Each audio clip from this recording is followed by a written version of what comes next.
tremble devant lui. Car il dit, et la chose arrive. Il ordonne, et elle existe. L'Éternel renverse les desseins des nations. Il anéantit les projets des peuples. Alléluia.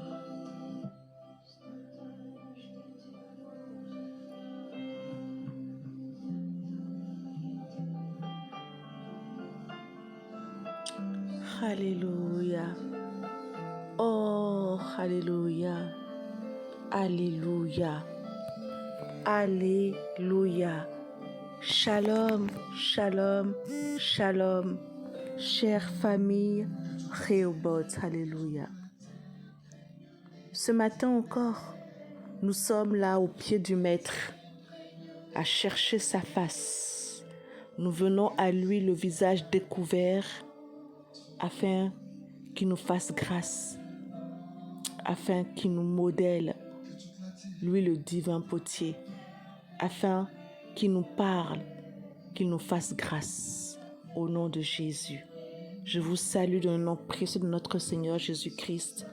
Nous sommes donc à notre espace pain quotidien, l'espace où nous nourrissons du Réma, nous nourrissons du Logos, nous nous nourrissons de la parole de Dieu. Alléluia.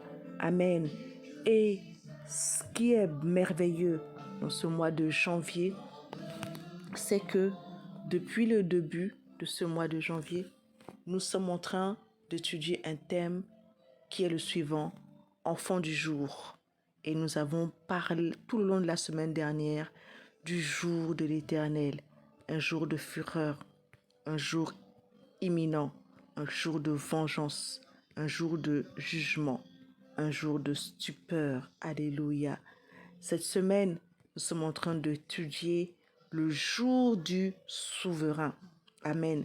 C'est ainsi que hier, avec prophète Nathan, nous avons vu le thème sans opposition. Oui.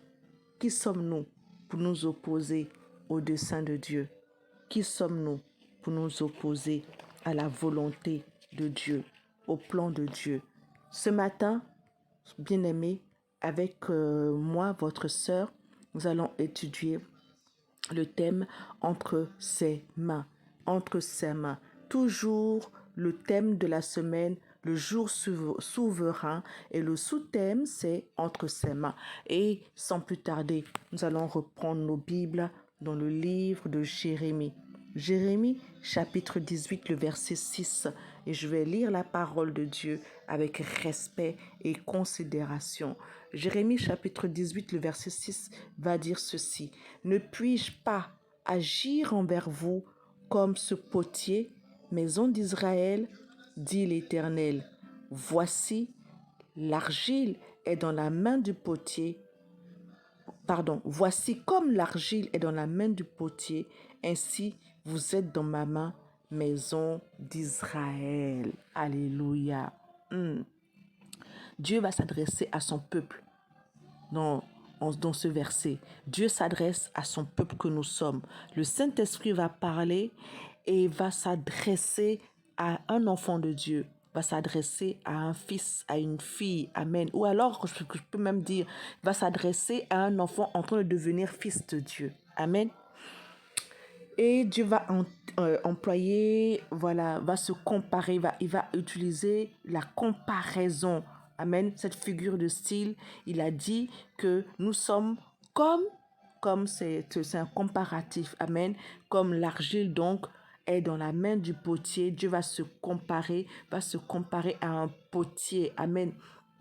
En Israël, on utilisait des pots en argile pour faire la cuisine, pour conserver l'eau, pour conserver l'huile ou pour conserver le grain. Amen. Et donc, les potiers façonnaient l'argile à la main en la faisant tourner sur une roue plate.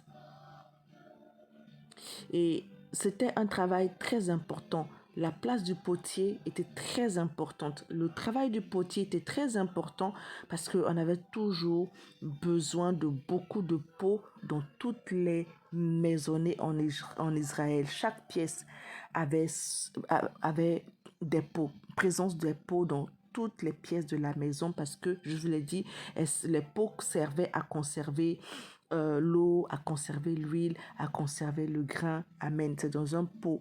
Amen. C'est dans un vase, des vases que le Seigneur a changé l'eau en vin, rappelez-vous. Quand j'ai vu ce passage, ce verset que nous étudions là à l'instant, j'étais remplie de joie et je me suis souvenu de ce que Dieu a dit à notre papa Abraham. Il a dit en Genèse chapitre 17, le verset 1. Je lis la parole de Dieu. Lorsqu'Abraham fut âgé de 99 ans, l'Éternel apparut à Abraham et lui dit, « Je suis le Dieu Tout-Puissant, marche devant ma face et sois intègre. » Ici, quand il dit « Je suis le Dieu Tout-Puissant », tu vas le lire « Je suis El Shaddai ». Je suis El Shaddai, le Dieu Tout-Puissant.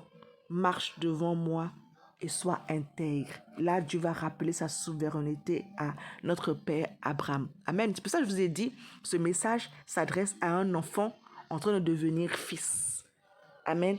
C'était le cas d'Abraham. Il était Abraham et il était en train de marcher dans son couloir de destinée pour devenir Abraham, le père d'une multitude. Et quand il est dans son état, dans sa dimension, Abraham, il a voulu aider la main de Dieu en faisant un enfant avec Agar, sa servante. Abraham est allé faire un enfant à l'écoute des paroles de sa femme Sarai, aller faire un enfant avec la servante. Dieu est resté silencieux pendant des années, pendant 10 ou 12 ans. Et après, il a daigné venir parler à Abraham pour lui dire, voilà, tu auras un enfant. Soit je suis El Shaddai, le Dieu Tout-Puissant. Toi seulement, sois intègre et marche devant moi. Là, Dieu dit à Abraham qu'il est El Shaddai. Là, nous allons la notion de la souveraineté de Dieu. Dieu est tout-puissant. Dieu est omnipotent. Dieu, il règne sur tout, sur le visible comme l'invisible. Il n'a de compte à rendre à personne, ni à toi, ni à moi. Et quand il va se positionner dans sa dimension de potier, il va se passer quelque chose de très merveilleux pour toi et pour moi. Le potier, en hébreu, c'est Yotzrenu.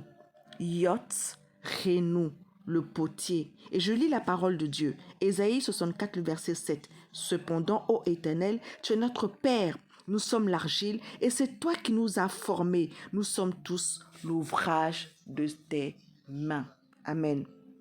Dieu est le potier, il est notre sculpteur. Il va choisir l'argile. Amen. Il va choisir la terre, il va choisir l'argile. Dans sa tête, il a déjà, quand il commence le travail, il sait ce que nous allons devenir. Il sait que Abraham va devenir Abraham, le père d'une multitude, le père d'une multitude. Amen. Quand il prend l'argile et qu'il commence à façonner, alors les gens, les spectateurs vont regarder, vont trouver que où est-ce qu'il va ce potier? Qu'est-ce qu'il est en train de faire de cette masse de terre? Que fait-il? Et même si je me considère comme ce vase que le Seigneur est en train de travailler, j'ai déjà vu dans un documentaire, le travail du potier. J'ai vu qu'il prenait la terre et il la faisait tourner sur un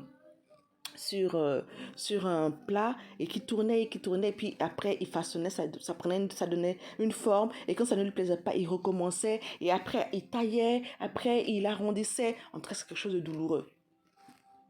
Si le vase pouvait parler, je pense qu'il aurait trouvé inconfortable cette manipulation. C'est comme ça que tu peux te sentir inconfortable dans la saison dans laquelle tu es, où Dieu est en train de t'émonder, où Dieu est en train de te travailler, où le potier, tu es entre les mains du potier. Amen. Tu ne sais pas ce que le Seigneur a à l'esprit quand il est en train de te façonner. Lui seul sait. Amen. Tu peux être là dans la confusion. dans une saison de confusion. Tu te demandes même si Dieu est là, si Dieu entend ce que tu dis, si Dieu voit tes pleurs, si Dieu voit ta situation. Amen. Et à certains moments, son travail de potier est douloureux. C'est confus, c'est étourdissant parce que ça tourne, ça tourne, ça tourne. Amen. Il arrive parfois que nous pensons que nous ne serons jamais utiles à la maison du Seigneur. Mais je vous ai dit que ce message s'adressait à l'église, à un enfant en train de devenir fils. Parce que quand le potier finit de donner la forme au vase, quand il a fini d'émonder, il a fini de donner la forme, après, ce vase-là va dans le feu pour être fortifié, solidifié. Et après, il met la peinture. Et après, ça devient un vase en céramique. Amen. Ça devient un beau vase, un vase d'honneur. Amen. Mais le potier peut aussi donner l'orientation, l'utilité de ce vase. Certains vases vont servir, certains pots ou vases vont servir, certains vases vont servir à conserver le vin, d'autres à conserver l'huile, d'autres ce seront des plats pour le roi, d'autres ce seront juste des ustensiles de cuisine. Seul le potier sait ce que l'amas de terre qu'il a choisi au départ va devenir. Amen. Tout ce que nous avons à faire, nous devons faire confiance au potier. Nous devons faire confiance au Dieu souverain. Dieu n'a pas de compte à rendre à personne. Il est Dieu, il est souverain. Il n'a aucun compte à te rendre. Il n'a aucun compte. Mais si tu te tranquillises et que tu fais comme ce que dit l'apôtre Paul en Philippiens 1, verset 6, celui qui a commencé en vous cette belle œuvre la rendra parfaite pour le jour de Jésus-Christ. Alors, on arrêtera de critiquer, on arrêtera de questionner le divin potier. Par contre, on va se reposer. Il me semble que Papa Nathan a dit que 2022, l'année de la douceur, l'année du repos. Amen. Reposons-nous sur lui, reposons-nous en lui, entre ses mains, en étant convaincus qu'il n'a pas fini. Il n'en a pas fini avec nous. Il dit ce qu'il dit s'accomplit, ce qu'il leur donne arrive à l'existence. Ayons confiance au divin potier.